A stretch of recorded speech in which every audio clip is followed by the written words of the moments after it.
Hello, I would like to welcome everyone to today's SWANA e-learning event. Everyone should be seeing a slide with the title of today's webinar on it, as well as a list of some of our upcoming events. Be sure to check out SWANA Cash, a digital debit card you or anyone in your organization can use. It has a preset amount of money on it that can be spent on live SWANA webinars. Plus, your debit card will allow you to save 10 to 20% off of your webinar purchases. For more information, go to swana.org and look for SWANA Cash under the Products tab. Before we begin, I'd like to explain some of the features of our webinar platform. First, you can download today's presentation slides by selecting the file on the right-hand side of your screen and then pressing the Download Files button. To send a message during the presentation or afterwards during the Q&A, please use the chat box on the right-hand side of your screen. The participants box will show you a list of who is on today's SWANA webinar. Our speakers for today are Eric Mead, John Cleary, and Haley Fitterer. Eric Mead has 25 years of experience in the solid waste field. He has both operational and engineering roles. He has held both operational and engineering roles for several national waste firms and worked at active landfills and transfer stations for over 15 years. Eric has been in HDR's Seattle office since 2007 and has managed diverse solid waste projects, including landfill expansions, new cell construction, closed landfill auditing, and facilities permitting and design. Eric is a licensed professional engineer in the state of Washington and a project management professional. John Cleary is an environmental engineer for the Washington Department of Ecology Waste to Resources Program. John has worked in the solid waste industry for 8 years. Prior to working with Ecology, John worked as an environmental consultant in Southern California with specialties in soil vapor intrusion and health risks. John earned a Bachelor of Arts in Environmental Studies from UC Santa Barbara and earned a Bachelor of Science and a Master's of Science in Civil and Environmental Engineering from Idaho State University. John is licensed as a civil engineer in California and Washington. Haley Fitterer is a new waste resources EIT at HDR. She recently graduated from Gonzaga University with a Bachelor of Science in Civil Engineering. At Gonzaga, she was the president of the student chapter of AFDE. Haley did a senior design project on permeable pavement and developed the water and durability monitoring systems for stormwater runoff. Last summer, she had an internship at the Washington State Department of Ecology, where she assisted John Cleary on the biometric pressure study at Horse East Landfill. With that, I would like to switch over to the presentation for today and hand things off to our speakers for today, Eric, Haley, and John. Are you guys ready? Yes, we are, Jesse. Perfect. I'll hand it to you. All right. Well, I'm Eric Mead, and thanks, everyone. Thanks, Jesse, for that introduction, first of all, and thank you all for joining us for this webinar. The purpose of this webinar is really to focus on a project that John and Haley and I have worked on together here in Washington at the Horse East Landfill that Jesse mentioned, and involved looking at how to get out of post-closure care for it. So we put this agenda together. I'll cover the first part, which is the landfill overview, a little bit about the background on the landfill and what we're evaluating to make the case for getting out of post-closure care. Then John will discuss from a regulatory perspective what they were looking at regarding the facility and some additional monitoring that they undertook at the facility. And then we had the advantage of Haley was an intern with Ecology when some of the additional work was going on and now works with us. So she will summarize some of the testing results and the field work that she was able to perform as part of Ecology. And then we'll wrap up with talking about some lessons we've learned from the efforts and what we see as the next steps. So here we go. When you think about getting out of post-closure care, I think we have to step back a little bit and think about kind of where we came from. And basically, that takes us back to 1991. If there's people on the call, hopefully remember that year. I do. It was a pretty important year, as it turned out. There was a popular movie at the time, Terminator 2, the molten Terminator version. That was pretty cool back then. We also had gas prices just hovering above $1, which is pretty nice. And then there's some guy named Tiger Woods who was just getting started. I think he won his first golf championship in 1991. Those are important things, obviously, but was really important to us as solid waste professionals was the promulgation of RCRA Subtitle D. As most people know, that really changed the landscape for landfills throughout the United States. It set up new siting requirements, design, construction, operation, monitoring, financial assurance, and the thing we're going to talk about, closure and then post-closure care for the landfills. And the key thing with Subtitle D was that it allowed sites to be classified as either pre-Sub D or post, or basically Sub D. If you're pre-Sub D, a lot of conditions and some of those requirements did not apply to you. And in particular, here in Washington, one of the important things was that a pre-Sub D site that closed prior to these rules becoming fully promulgated was the ability to get out of post-closure care or petition to get out of post-closure care in 20 years versus 30 years for a Subtitle D site. So 20 years from 1991, that's put this in today's time frame. So that's why now these are an important topic, is to, as these sites are now coming up on the 20-year post-closure care period, what do you have to do to get out of post-closure care? Here in Washington, the state is looking at whether or not the site has achieved what the term a stabilized state. That's a pretty important word that we're going to explore a little bit more here. And basically, achieving post-closure stabilized state involves these four things.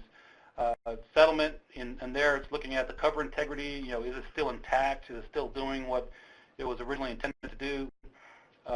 Is vegetation established on the cover? Is there any differential settlement? And then the most important thing, is there any ongoing settlement occurring at the site, or is it pretty much settled out? Gas production, the interest there is whether methane is being produced in large quantities, or whether it's tending to be on the low end of the curve. And the critical thing being looked at there is the rate of production declining or at least steady.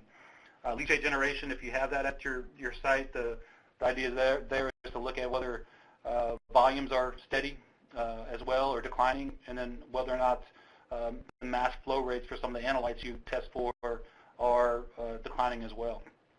And then groundwater monitoring is pretty straightforward, whether or not your up gradient versus down gradient meet the standards at your point of compliance, and whether there's any statistical differences, increases between the two. So those are the four main criteria that we took and considered and went and looked at this project that we're going to talk about, and whether or not it met those criteria or not. The landfill itself is the Horse-Teeth landfill. It's located along the Columbia River, which is the boundary between Washington and Oregon at this location. It's very typical for the era involved. It's a county-run landfill, pretty small in nature, 10 acre or so size footprint. About 300,000 yards of waste in place.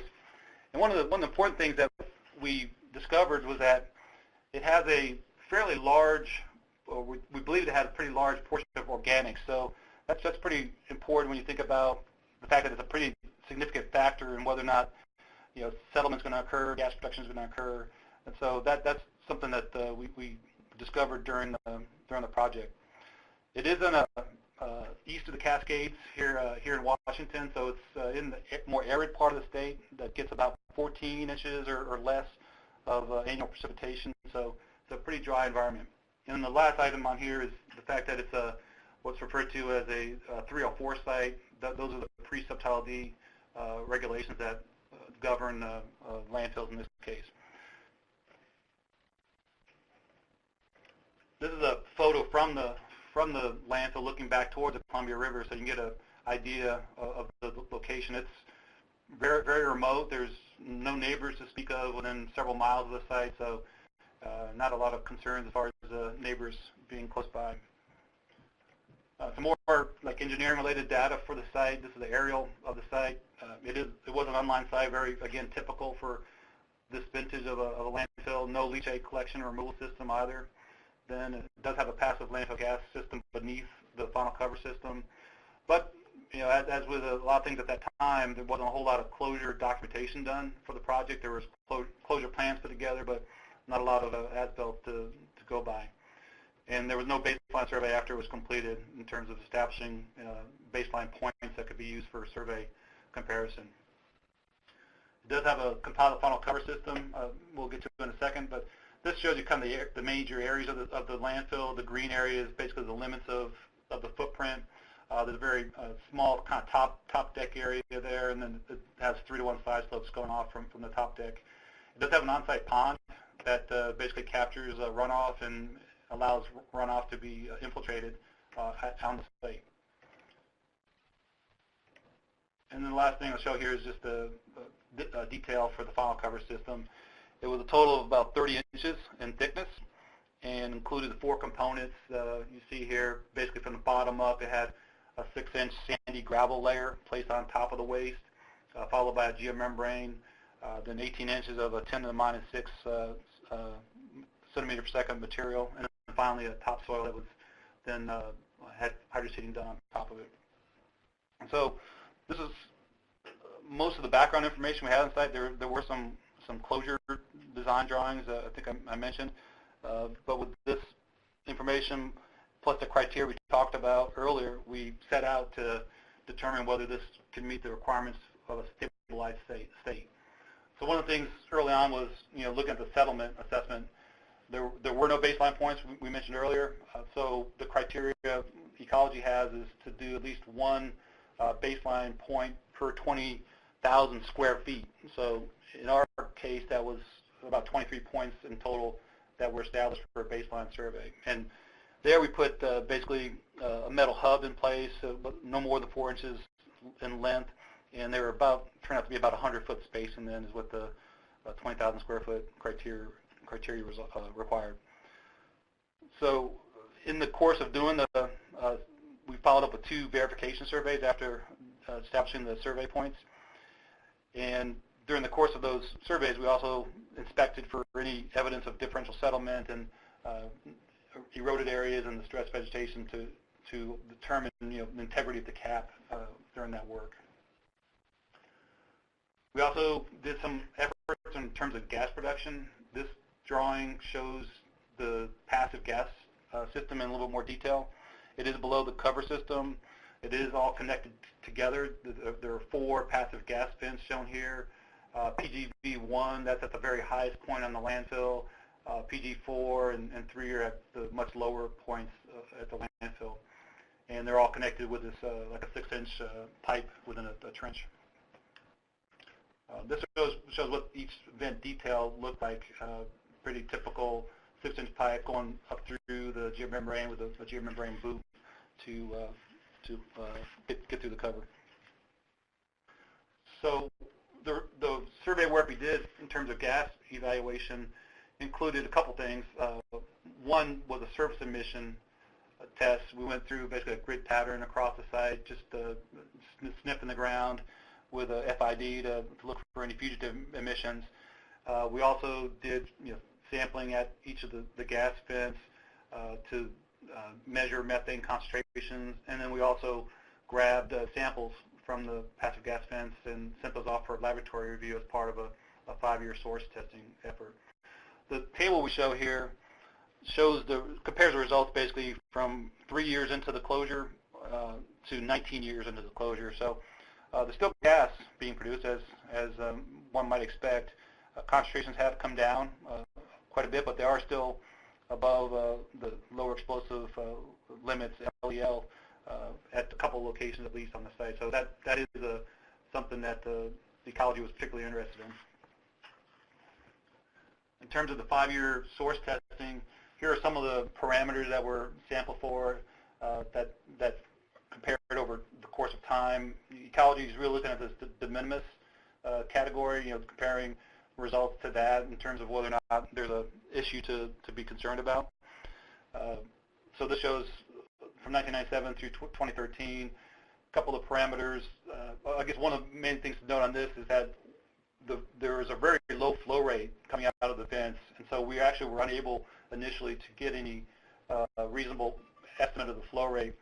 And so for the purpose of this table, it actually uses 2007, which is a conservative approach. And so using that approach, there are a couple parameters that would be above the de minimis.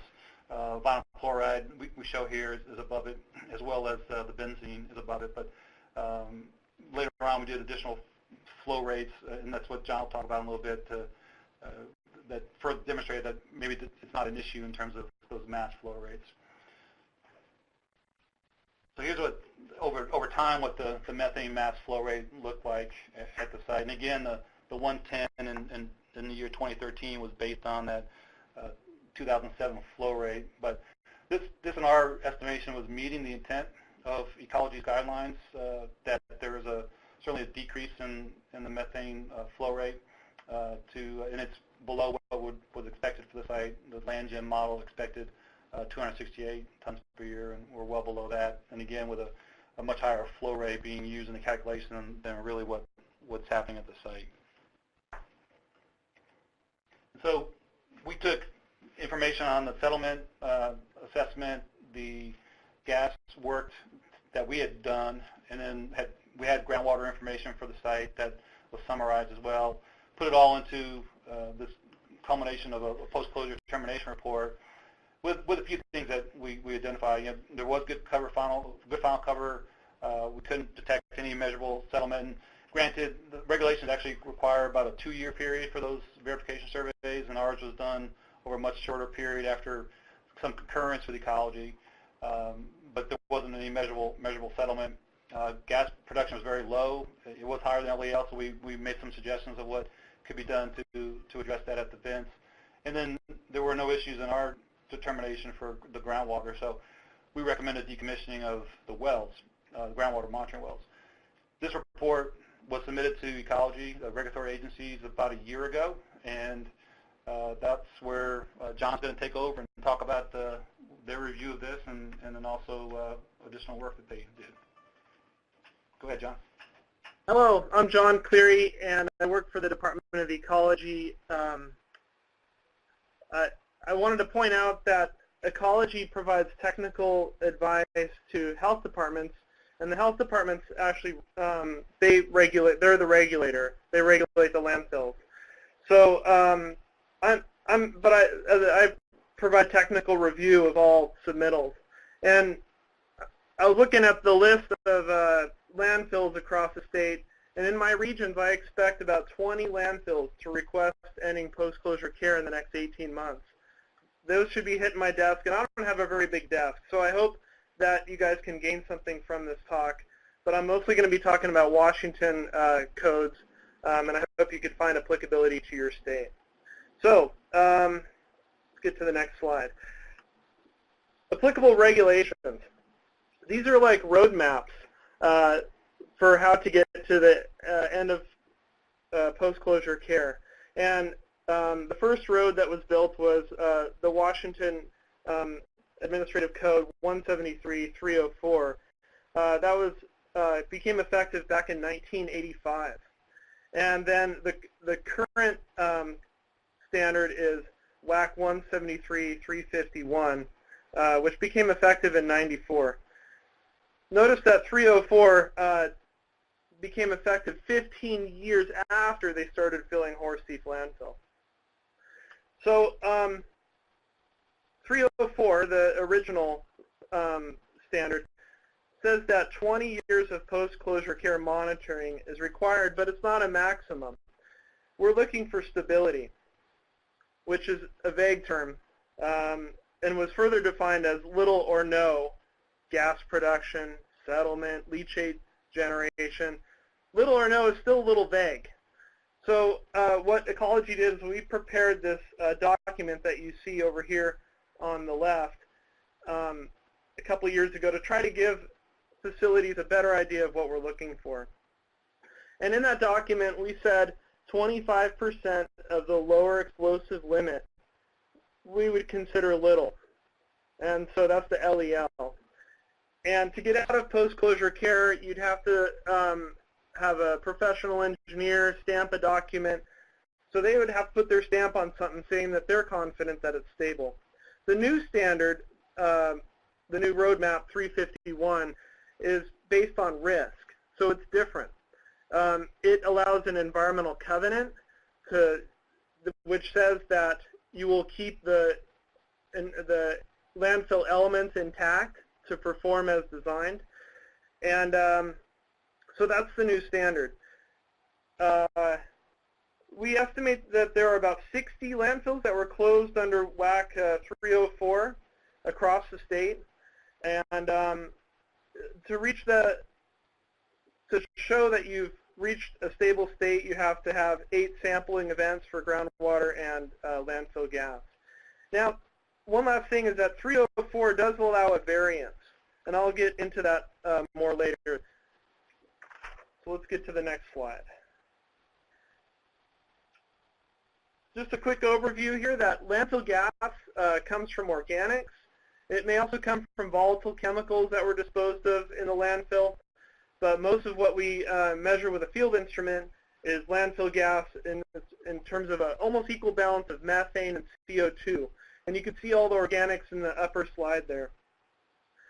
And then about half of it, what we throw away, is organic by weight. And in the landfill gas stream, less than 1% is trace gases, and that's where your odors and toxics are. You can see in the bottom photo, the seagulls, they can smell the odor coming off of all that garbage.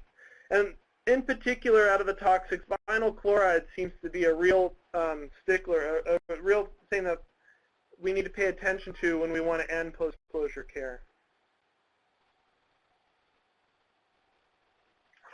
So when we talk about landfill gas stability, we're looking at, we're talking about little or no gas production. And the landfill gas stops either when you run out of organics to decompose, or it's just too dry for the microbes to break down the organics. On the right, you will see a graph produced by LandGem, a modeling program, and it shows gas production on the y-axis and then time in terms of years on the bottom axis. This happens to be from a very large landfill. It takes like 200 years to stabilize. And the different decay constants, the different curves on the graph, show how it stabilizes. So in 1993, at the beginning, you produce a lot of gas when you first put the cover on, and then it reaches a peak, and then it decays. So we're trying to look for this stability point out here where the curve flattens. And the different slopes of the curve coming into it are dependent upon a bunch of parameters.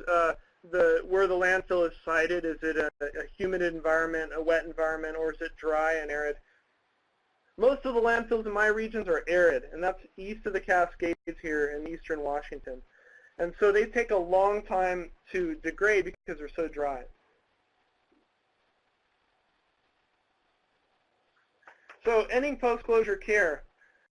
These are some, this is a simple, some simple steps that you should follow when you seek to end post-closure care.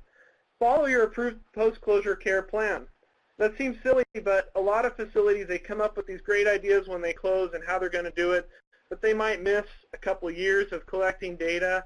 They don't follow their quality assurance plan when they go to get the data. The samples don't arrive at the lab within a specified temperature. Their handling might be incorrect. So make sure you follow that plan, because that's how you are going to get to the end of post-closure care. Then when you think that your data shows some stability, put it all together and look for trends. You want to see decreasing gas flow rates. Your toxics are coming down in concentration. Your methane levels are coming down in concentration. And then sit down and review that file with your regulator so that you're working together on this. And then after that discussion, you may have to perform some more field activities like surveying or a different type of groundwater monitoring, or just fill in some of the data gaps so that you show a good picture pointing towards stability. And then if you're at that point, draft a post-closure care termination report, and in our state that has to be stamped by a professional engineer.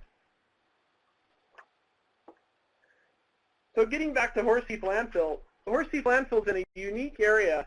It's surrounded by the Columbia Hills State Park. And what I really want to show here is that you have the end use in mind when you end post-closure care. And Horseheath Landfill is well situated for that. The Columbia Hills State Park opens at sun up and closes at sundown. there are 3 gates that you have to get through to get to the landfill. So the access is restricted, and it's an open space. So also, Horsethief landfill, as Eric mentioned earlier, is located along the Columbia River, which is in a unique setting. There's high winds that flow through the area and a lot of microenvironments. So I'll get more to that later. After meeting with Ecology, Ecology realized, looking at the data, that we'd like to see more data. In terms of landfill gas, the 2013, they didn't record any flow. It was erratic and low, and it was hard to determine. And we need that flow to determine whether the toxics in the gas are below de minimis. Second, with groundwater monitoring, the 304 standard does not require analysis for volatile organic compounds, VOCs. So we'd like to see 1 or 2 rounds of volatile organic compound analysis. And then when you get that data, come on back and we'll look at where the data is and assess the exit strategy, whether you can stop certain components of that or just have a complete end of post-closure care. Groundwater monitoring. The site has an up gradient well and 3 down gradient wells. The site has a very shallow soil surface.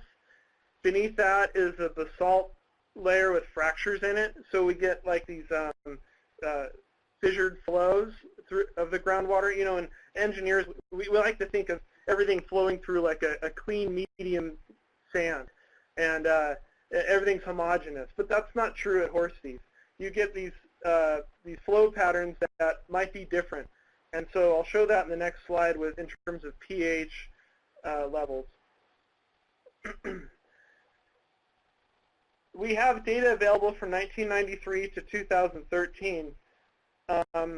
And in the 2013 event, they went out and they analyzed for VOCs, but none were detected. And they analyzed for metals.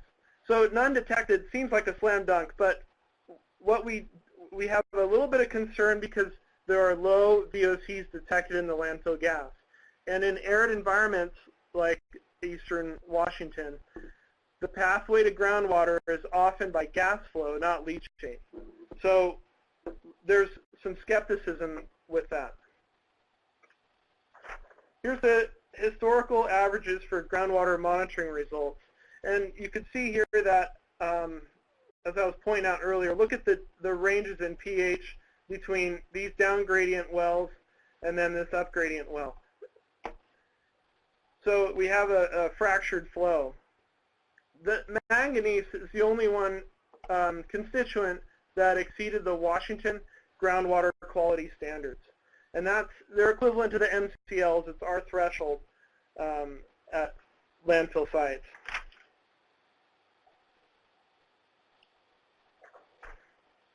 So, as I said, there's some questions that remain. There's some uncertainties with the gas flow.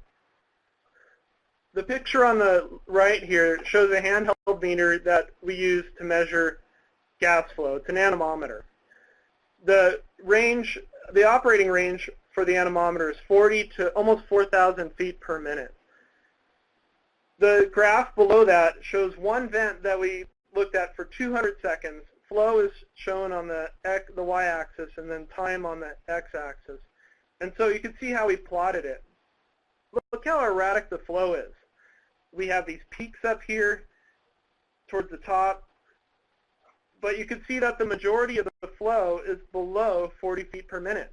So the handheld device may not be that accurate for measuring flow. Assume that you had measured the flow up at 80 feet per minute, and then you multiply that by your concentration. You would likely be above the de minimis level, as opposed to if you took your data point down here at 20 feet per minute and multiplied that by the concentration, you'd probably be below the de minimis. So we need to get a better handle on the flow. Methane is above the explosive limit in one and in the past 2 of the vents. So we need to get more certainty on that. And then the vinyl chloride risk. It's so dependent on flow. whether it's above or below de minimis. So we need to better manage the flow, better monitor the flow. We want to know what drives this gas flow. Is it the anaerobes producing landfill gas, or is it something else? And what we wanted to do was look at it over a longer time period rather than just a snapshot. And these are the questions asked by Ecology, and we got some funding to go out and just do our own analysis because we knew all these 20 other landfills would be hitting my desk.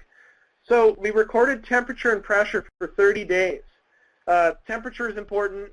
The device that we used also recorded pressure. We thought, okay, we'll just get that too. It turned out not to be that significant, but we'll talk about that later. And then we wanted to measure the vent flow with a tracer. In this case, we use helium. And that would be more accurate than using a handheld meter. Some of these, the anemometer only measures in one direction. So some of the places where the curve hits the zero flow, it likely went in the other direction. So we want to find out what is controlling the flow. Is it weather phenomenon, barometric pressure, or is it activity in the waste? Note also that this vent that is graphed on the right, vent 3, we didn't detect any methane or VOCs in. So that's peculiar.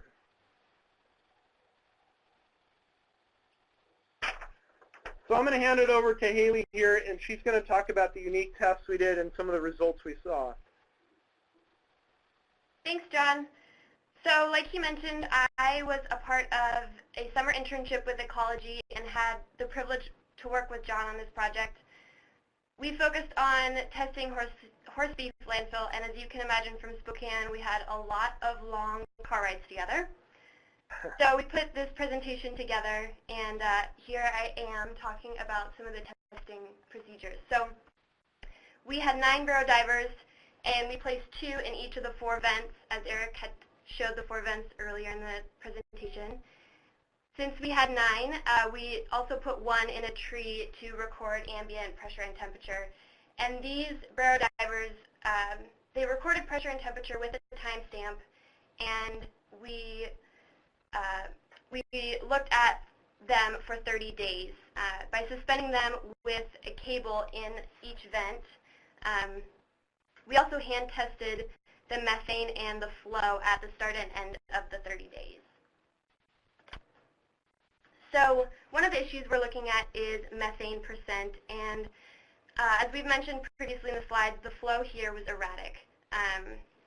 You can see on this graph that the different vents come up at the different dates, and the last 3 are from 2014, and even, you know, the August 21st date, vent 2 shows up when it doesn't on either other 2014 date. So also noted is that the percent, 5%, which is the LEL for methane, as you can see on the graph, they exceed that LEL. They also exceed the UEL, or the upper explosive limit, and activity is still occurring. We want to look at, or we want to see the reduction in the methane percentage, and like I mentioned before, this methane is an explosive issue. While looking at vinyl chloride, we're looking at more of an exposure issue. Vinyl chloride also has an erratic flow, but as noted, it is decreasing.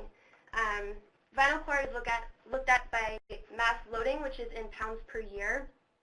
And with this exposure, it poses health risks. The concentration is high enough that even with a low flow, the mass is erratic and shows high mass. The line down below shows de minimis, which is 0.123 pounds per year, and that is at the point where a permit is not required.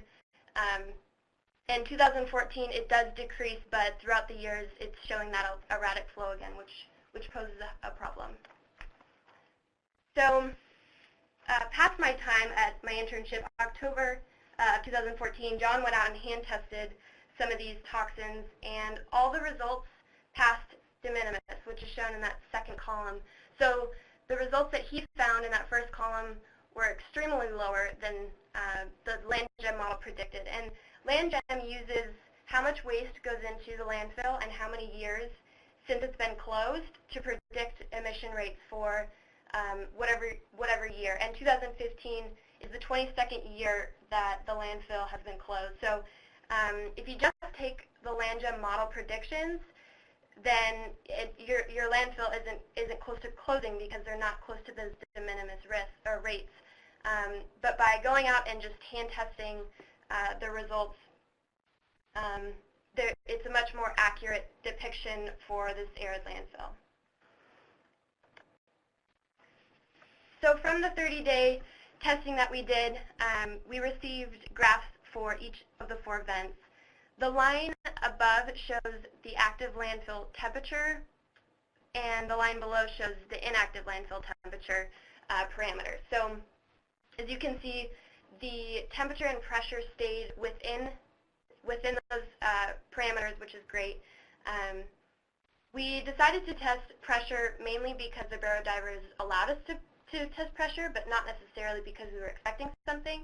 More, we were looking at the temperature results. And each day, it oscillates, as you would imagine, for day and night temperature differences.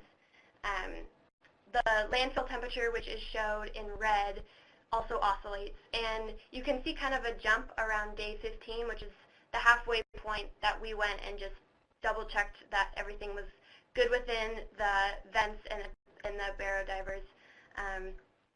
And vent 2 does show it exceeds ambient temperature. The temperature in the landfill exceeds ambient temperature. That is about day 15 as well, which we imagine just to be a device error when checking this particular barodiver.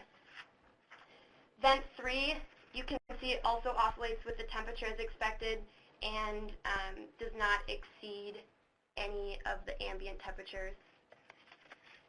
And vent 4 is peculiar because it is the oldest vent in the landfill, as we expect that the landfill was filled east to west, so vent 4 being the oldest age for the waste, and it has much more constant temperatures and a lower average temperature than the rest of the vents.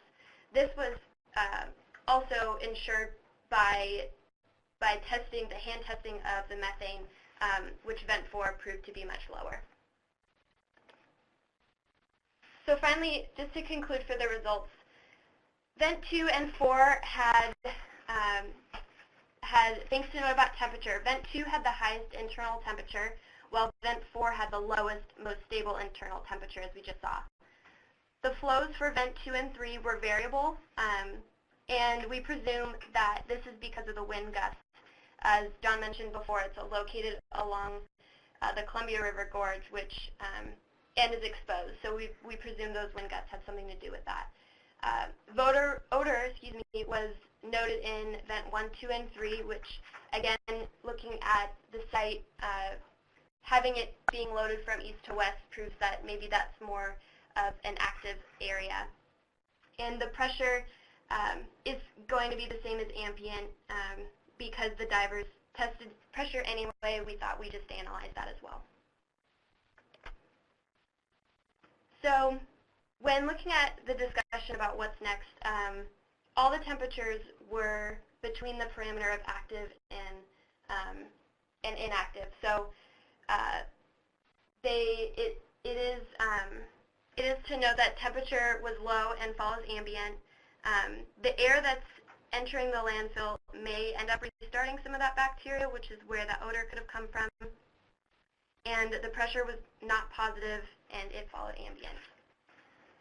So I am going to kick it back to Eric. Yeah, thanks, Haley. So we want to go over some of the lessons. Haley touched on a couple of them, but we want to go through a list of lessons we've learned on this project so far, and there's probably more we'll learn as we go forward. I'll start with the first 3 here, and then John's going to take the last 3. John mentioned this earlier in his remarks, but starting with the end in mind is a pretty important concept, and I think it's particularly important when you are an active landfill.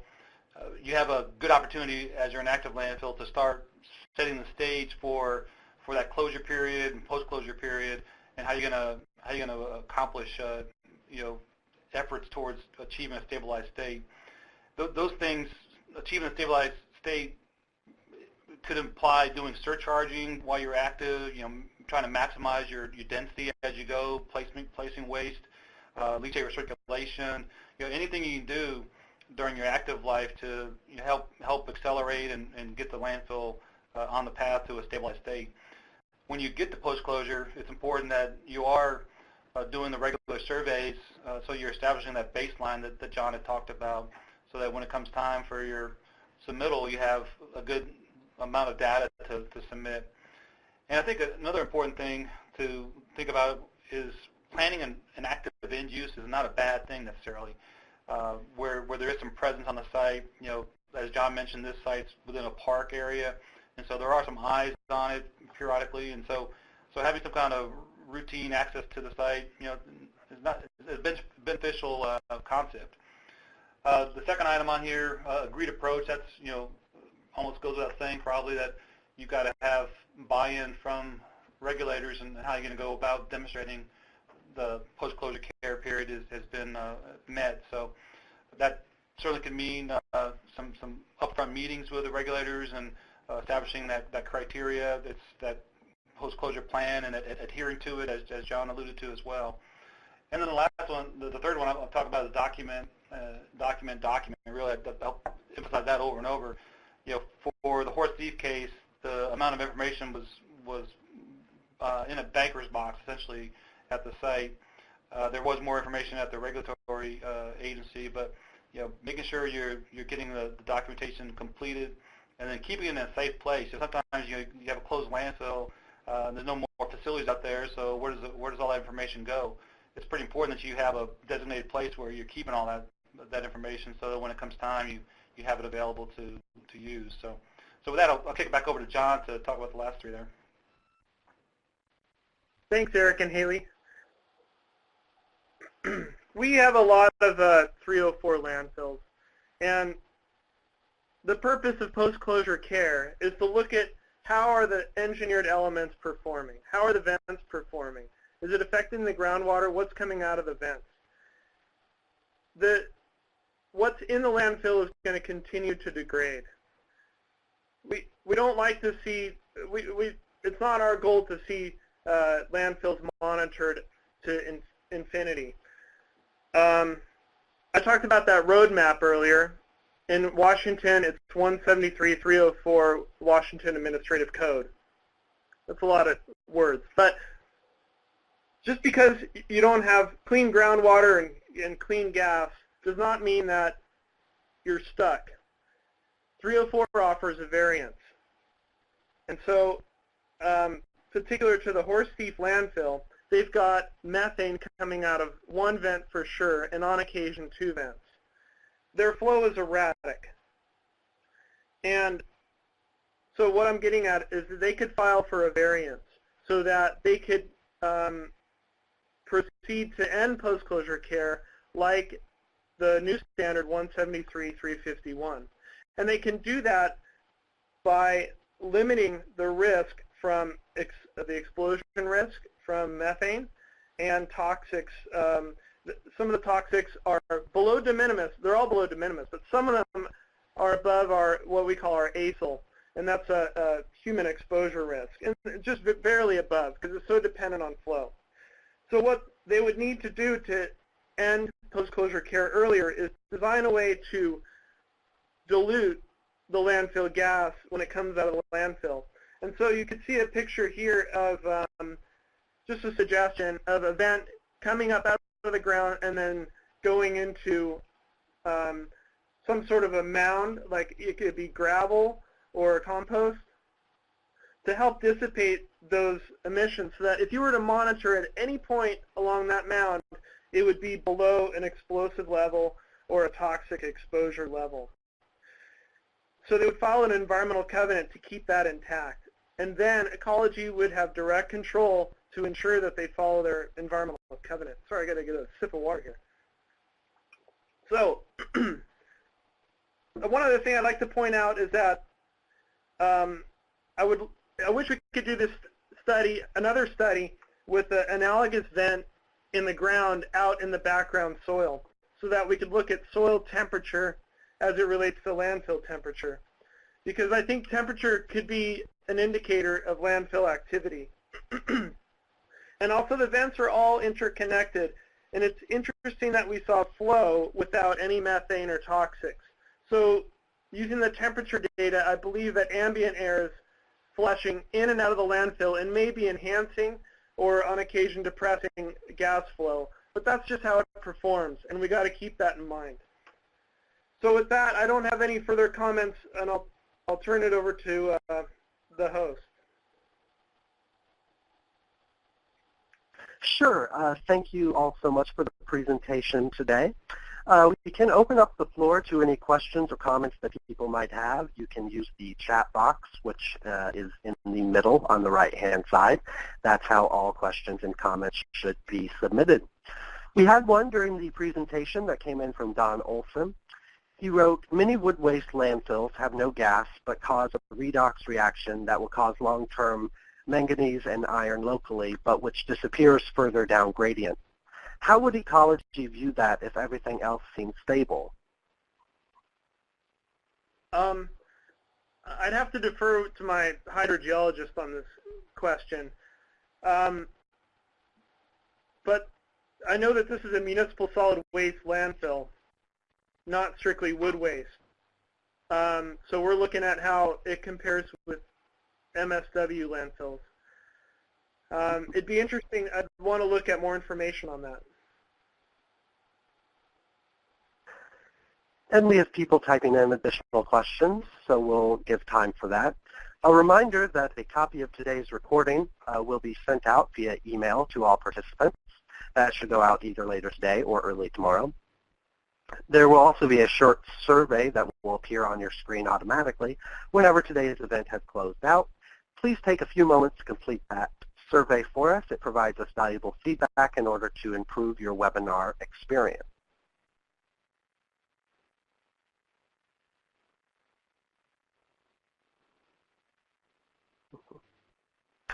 Question from Peter Bannister. He writes, how successful was the helium tracer in measuring flow rate?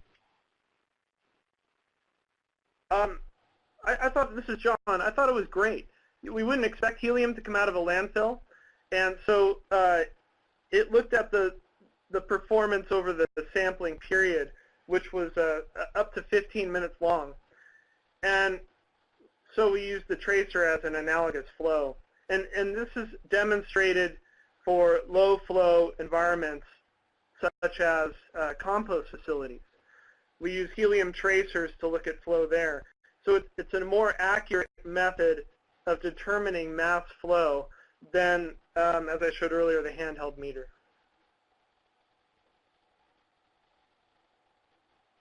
A question from Michelle Langdon.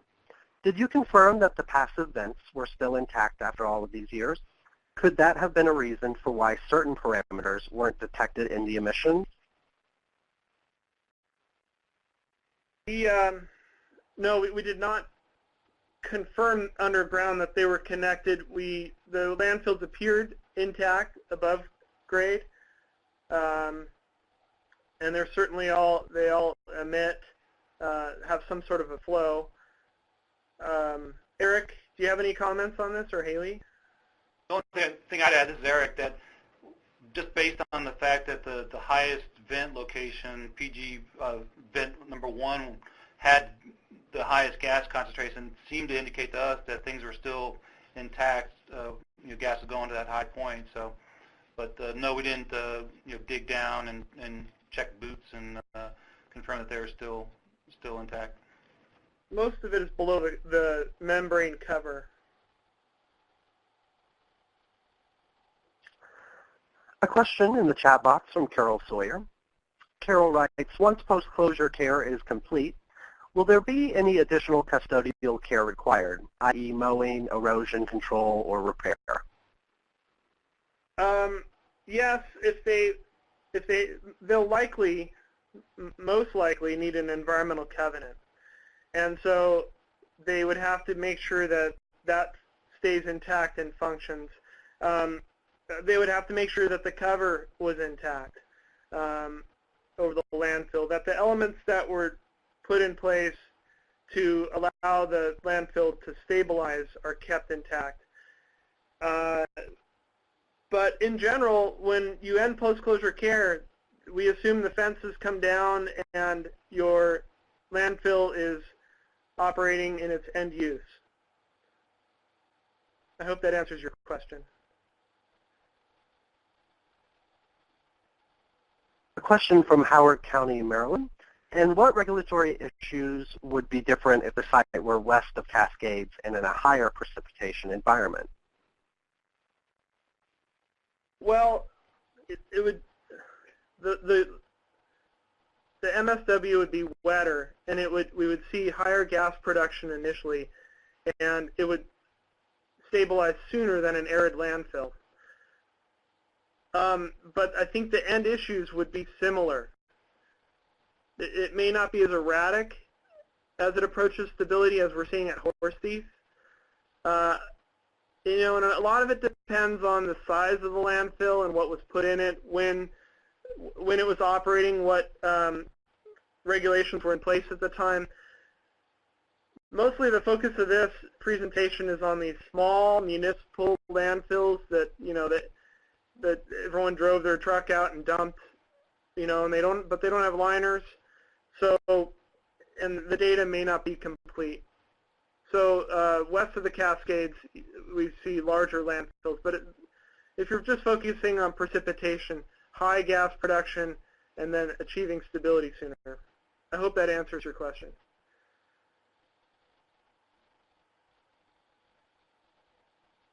Okay. I believe the next question comes from Jay Davis. Regarding institutional controls related to the variants you discussed, owners of 304 landfills already have land use restrictions on the property deed. Can the property deed be updated to indicate new land use restrictions? Oh, lost my spot. Land use restrictions, protection of LFG control features, etc.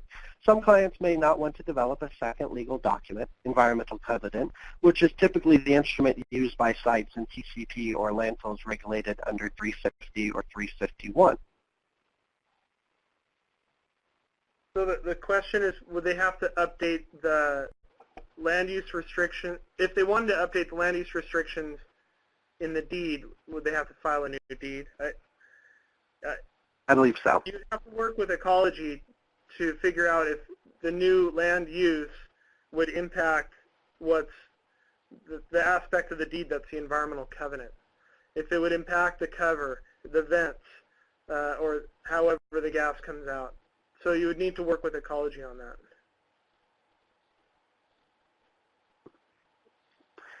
Jeremy O'Brien asks, who will be responsible then for ensuring that the requirements in the environmental covenant are met?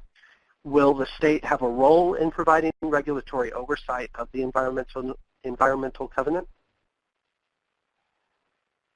Good question, Jeremy. Maybe I didn't point that out earlier. So if you end post-closure care in our state under 304, the health department releases control, and ecology doesn't have any control.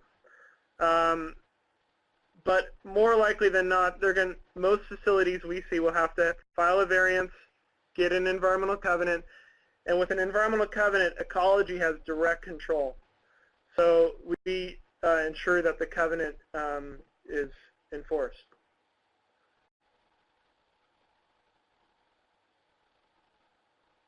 And we have another question. What is the regulatory status of approving the end of post-closure?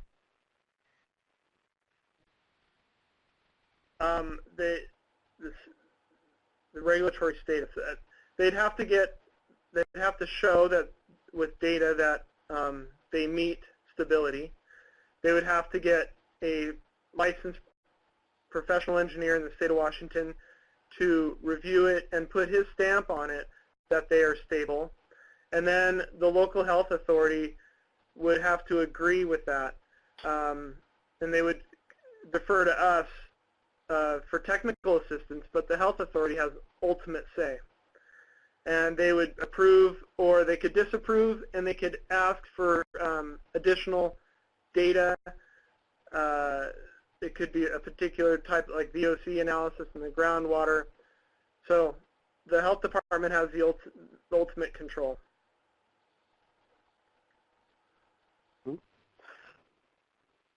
And we have time for additional questions and comments, so please feel free to put those in the chat box. I wanted to mention that we recently added a webinar for next Wednesday, September 9th. That is alternative analysis for relocation of a landfill cell. That will be presented by Mary Shanks, Solid Waste Project Manager for HDR. So if this is an area of interest to you, please be sure to check that out. You can learn more about it and sign up for it on SWANA.org. It should be listed on the front page.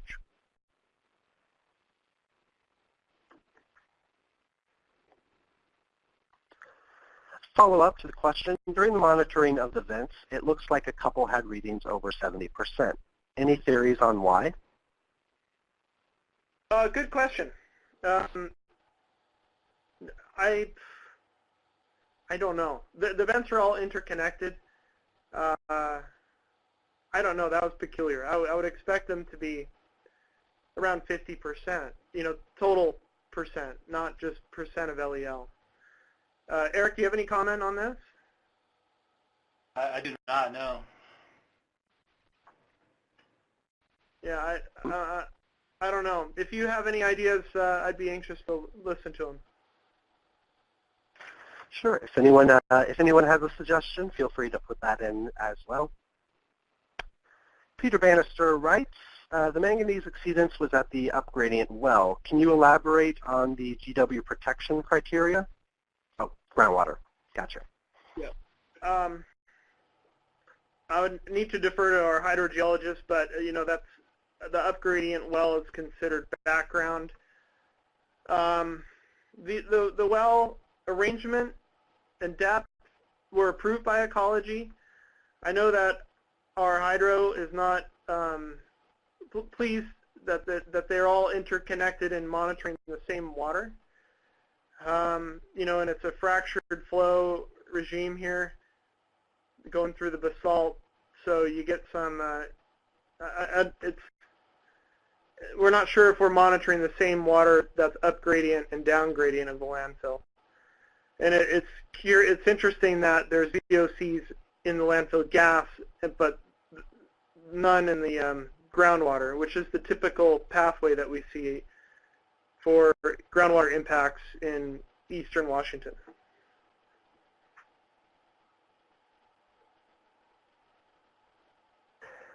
And Jeremy writes in, with respect to the 70% methane question, I missed the beginning. Did this site accept much, if any, ash? Great question, Jeremy. Because, before 304 became effective, and maybe during if we weren't out there, that people used to burn garbage. I bet a lot of these landfills had fires. There's a way of handling garbage back then. So I bet there is a lot of ash in these landfills. Good point. I don't know how that's connected with the methane, but I bet there is ash.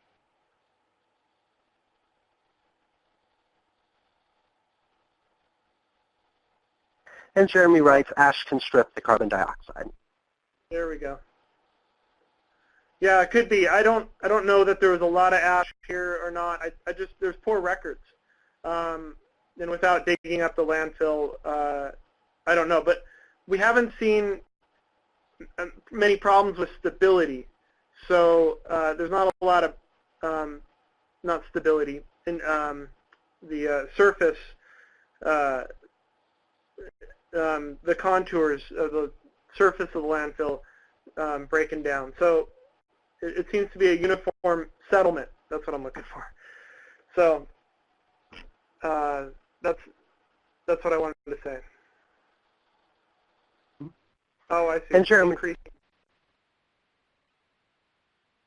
Yeah, Jeremy was following up just by saying that in his experience, increasing the methane concentration can occur with ash monofills because of the stripping of the CO2. So, thank you, Jeremy. Jeremy, please follow up with my email on the last slide here, and perhaps we can talk offline, and I'd like to learn more about this. Thank you for contributing. And if anyone has any additional questions or comments, please feel free to put them in the chat box here. We can take any last-minute ones that people might have. Did note that John, Eric, and Haley have all been kind enough to include their contact information on this final slide. So if you would like to follow up with them on any issue or question you have here, please feel free to contact them using that. You will have access to these slides via the download if you downloaded it from our from the screen today. We'll also provide a PDF copy in the post-webinar email that will go out containing the recording. A question just came in. So no neighbors and the landfill is deemed not a risk to human health or the environment? No, there are no neighbors. There's no houses near the site. And no, the landfill is not deemed we haven't reached that point yet, that it's not a risk to human health or the environment. That's what we're evaluating. But the impacts to people would be limited to the, assuming that they get out of post-closure care, would be limited to the time that the Columbia Hills State Park is open and people could get up there. And they would need to dissipate the gas coming out of the vents. They would need to dilute it. They could put a 40-foot tall pipe that emits the gas way up in the air and put a fence around it. There's several other options. They could put a big pile of carbon over the vent. So I just threw up an idea that they could put it under a compost pile or a gravel bed, but we're still working out all that, a way to decrease the risk to human health and the environment.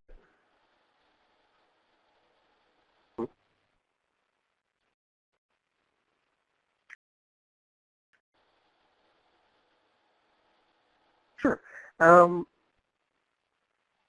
And they say thanks. How nice. And it looks like we have some other questions or comments coming in. Jeremy writes, how much money was Cowlitz spending on PCC? Eric, did you want to answer, or I could take a try at it? It was very nominal. It was Klickitat County that we're talking about, yeah. They did go out periodically to just inspect the cover, but and then groundwater monitoring, I guess, was their biggest expense, and then a 5-year source testing. I would guess less than $10,000 a year, maybe $15,000 a year would be my guess, but I don't think they. That's what I was going to guess. Yeah.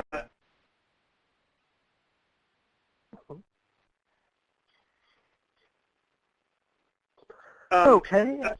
I would just add to that, we don't want to see just ongoing monitoring if there's no risk, if they can reduce the risk, So that money could be better spent if they can reduce the risk.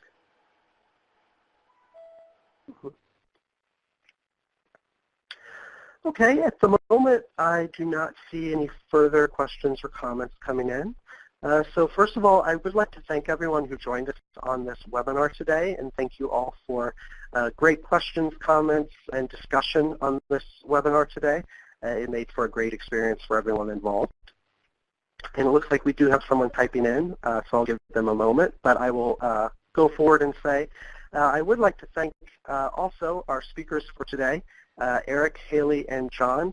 We appreciate the time and effort that you put into this presentation today, and it was a really great discussion on this topic. And I'd just like to thank you on behalf of everyone who was on the call today. Oh, thank you. Yeah, it helps us to get back to looking at this and understanding it and clearly communicating what's going on. So we appreciate the opportunity, and great job, Eric and Haley. Thanks, John. You as well. Okay, well, it looks like maybe we weren't getting a question in, so I just wanted to wish everyone a great rest of the day, a wonderful rest of the week, and I hope to see you all on a future SWANA webinar. Have a great day. Bye-bye.